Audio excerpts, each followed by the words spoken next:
Misal üçün, bir həyat qaydası var, gənclərə deyirəm, heç zaman özünüzü ictimai fikrin, ictimai rəyin əsir eləməyin.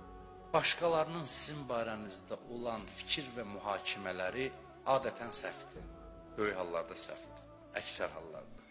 Cəmaatın nə tənqidi, nə də tərifi çox zaman obyektiv deyil.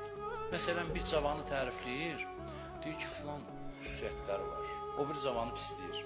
Amma o bilmir ki, bu cavanda olan xüsusiyyət var, sən tərifləyirsən. O öz zəhmət çəkib onu əldə eləməyib, onun istedadıdır sadəcə.